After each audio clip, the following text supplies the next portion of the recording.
Assalamualaikum warahmatullahi wabarakatuh. Perkenalkan, nama saya Septi Haryani dengan NIM G1S122034. Di sini saya akan memberikan video tentang pendapat saya mengenai adanya usulan mengenai amandemen Undang-Undang Dasar 1945 yang sekarang marak dibicarakan. Menurut saya itu berharap untuk pemilihan presiden itu tetap seperti aturan yang sekarang, yaitu di mana pemilihan itu dipilih secara langsung oleh rakyat, sesuai dengan paham Indonesia, yaitu paham demokrasi, di mana semua orang itu memiliki hak yang sama dalam pemilihan atau pengambilan suatu keputusan. Nah, jika dikembalikan kepada pemilihan yang dilakukan oleh MPR, maka akan dikhawatirkan terulang kembali masa di mana seperti zaman Presiden Soeharto yang bisa saja akan terjadi kembali, yaitu memimpin secara otoriter dan mementingkan kepentingan pribadi. Nah, namun jika hal ini terjadi, maka pimpinan negara tidak sesuai dengan yang kita inginkan.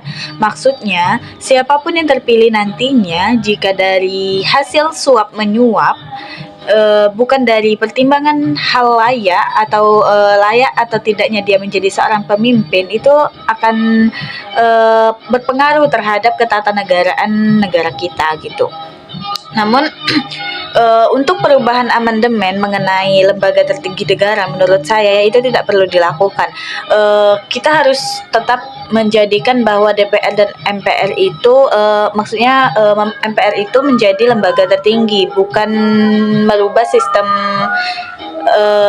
negara kita yang menjadi sistem presidensial gitu. Karena takutnya jika sistem pemerintahan kita itu presidensial seperti negara maju seperti Amerika Serikat, takutnya kita yang tidak bisa menyesuaikan, takutnya ada pihak-pihak dari luar yang akan ikut campur terhadap lembaga-lembaga di negara kita. Menurut saya biarlah DPR dan MPR itu yang menguasai atau yang mengawasi presiden gitu.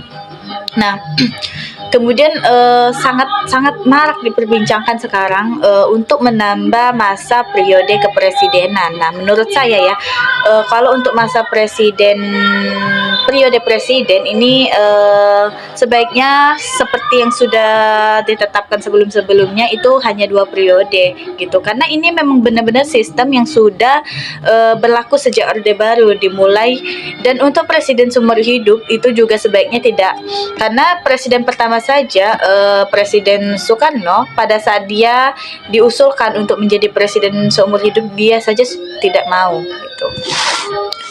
Nah, kemudian untuk mengenai amandemen tentang terlibatnya MPR pada pokok-pokok haluan negara atau dasar-dasar haluan negara.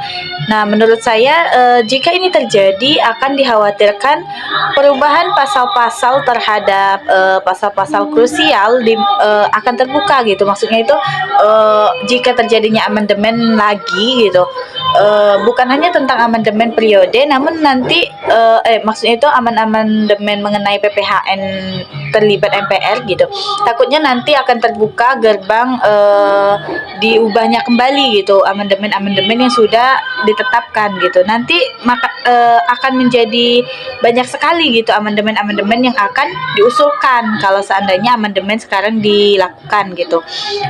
Namun menurut saya sesuai dengan sistem negara, yaitu sistem demokrasi. Nah, jika ada usulan untuk pengubahan Undang-Undang Dasar 1945, itu sebaiknya libatkan publik gitu. Jika sebenarnya amandemen itu untuk publik gitu, kan sesuai dengan sistem demokrasi, di mana sistem demokrasi itu oleh rakyat, dari rakyat dan untuk rakyat gitu. Jadi jika tujuan amandemen itu untuk bersama gitu, untuk lingkup yang sangat besar, maka libatkan juga sesuatu yang besar gitu, misalnya sesuatu yang bersama gitu.